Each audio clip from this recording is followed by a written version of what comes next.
pernikahan anak di kolam renang ini kan memasuki tahap pemeriksaan dari sang ibu yang diperiksa kejiwaannya ya.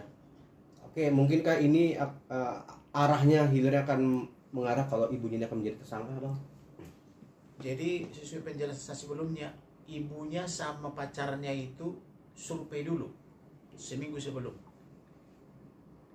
Saya dengar informasi begitu, saya baca-baca koran juga begitu. Jadi ibunya sama pria itu pergi ke kolam renang itu. Tujuannya mau ngapain? Untuk survei. Nah, kemudian seminggu kemudian pacarnya datang ke situ, membawa anak itu, anak yang laki-laki ya, dibawa juga anaknya perempuan, anak janda dan anak si duda. Di mana perempuannya? Tidak ada. Perempuannya kasih pelayan enggak, atau pembantu atau RT? Tidak. Nah, berarti kan perempuan itu dalam tanda petik ada apa? Kasih anaknya masih di bawah umur ke pria. Hubungan apa itu dengan pria itu? Pertama saya bilang, periksa. Jangan-jangan gara-gara pria ini mereka bercerai. Ya, jangan-jangan pria ini penyebab mereka bercerai, sehingga wanita ini menggugat suaminya. Saya dengar begitu ya, gugatan istrinya buat suaminya. Nah, kemudian terkait pertanyaanmu tadi, itu pertanyaan yang sangat bagus.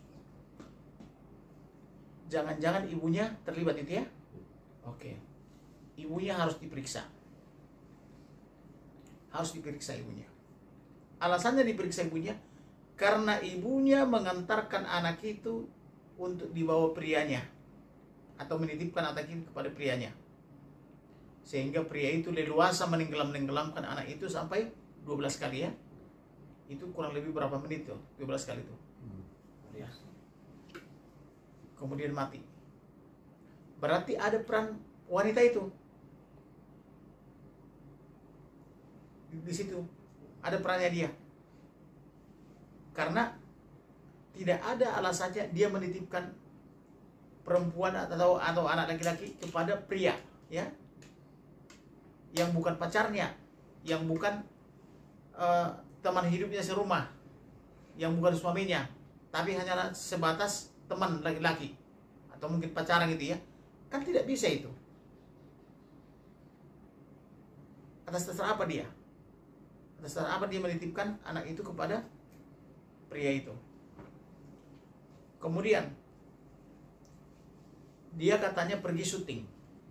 Benar gak dia syuting? Harus diperiksa semua ruang lingkupnya. Benar gak syuting? Apakah ada mereka chatting-chatting? Harus diperiksa. Chatting-chatting mereka apa? Ya. Email mereka apa? Hubungan mereka sebatas apa gitu ya? Baik SMS, telepon, WA dan sebagainya. Kenapa dilarang diungkap oleh media?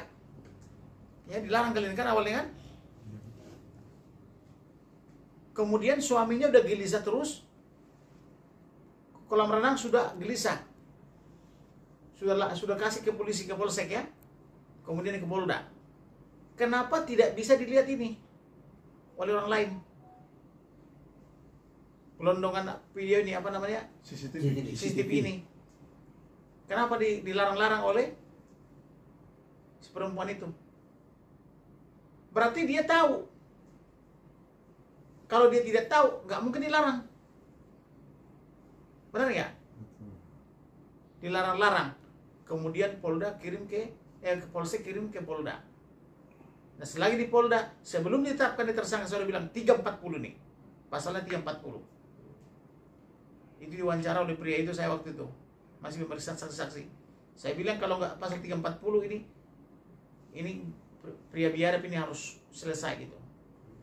Pembunuhan terencana. Pembunuhan terencana itu adalah ancamannya hukuman mati atau seumur hidup atau minimal 20 tahun. Gitu. Bang, keterlibatan sebagai teledor aja menitipkan orang gitu aja, Bang. Saya rasa tidak ada teledor seperti itu. Dia kan sudah wanita dewasa, sudah bekerja katanya, syuting kan. Kenapa anaknya diberikan kepada pria lain? Urusan apa? Ada hubungan enggak? Kan tidak ada. Ada ikatan enggak? Tidak ada. Kecuali udah suaminya. Itu pun harus dalam pengawasan. Si Dante ya, anaknya ya. Nah, Dante. Hubungan apa dia sehingga dia pria lain menjaga anaknya? Kenapa ketitipkan ke suaminya saja? Mantan suami. Atau mantan suaminya kan gitu kan? Bapaknya lah. Bapaknya anak-anak itu kan? Kalau itu kan lebih bagus. Atau titip ke keluarga, orang tua atau kakak adik gitu loh. Kenapa harus ke pacarnya dititipkan?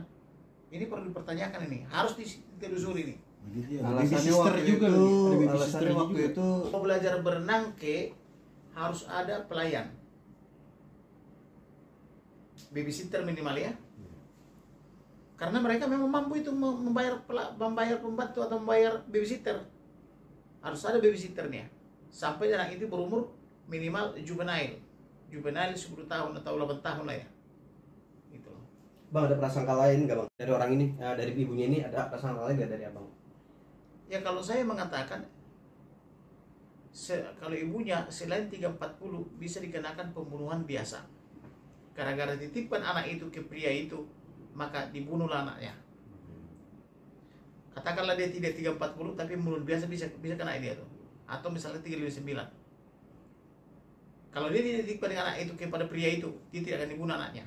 Tapi karena dititipkan, kemudian dibunuh anak itu, ya. Ya. Anggapannya gimana? Itulah kesalahannya. Kalau kita mencintai janda, tentu janda udah harus tahu ya kita, janda beranak atau janda tidak beranak. Ini kan janda beranak. Mengapa ini janda sampai menceraikan suaminya, menggugat cerai? Suaminya sampai diceraikan. Kan perlu ditelusuri polisi. Setelah cerai, barulah mereka tidak kawin tapi melakukan hubungan-hubungan. Hubungan macam apa? Makanya saya bilang tadi, periksa WA-nya, periksa chatting-chattingnya, segala macamnya. Gitu loh. Kemudian wanita janda ini kenapa titip anak itu kepada pria yang bukan suaminya, yang bukan ada hubungan darah, gitu loh. Orang lain lah itu istilahnya. belum ada ikatan. Belum ada ikatan. Nah, prianya orang mana? Jandanya orang mana? Ada ikatan enggak keluarga? Tidak ada.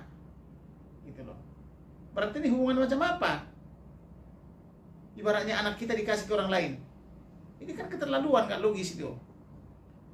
Gitu. Jadi kalau mencintai janda, cintai juga anaknya. Karena mencintai janda, tidak mencintai anaknya, itu bullshit. Tapi kalau mencintai janda, cintai juga anak-anaknya.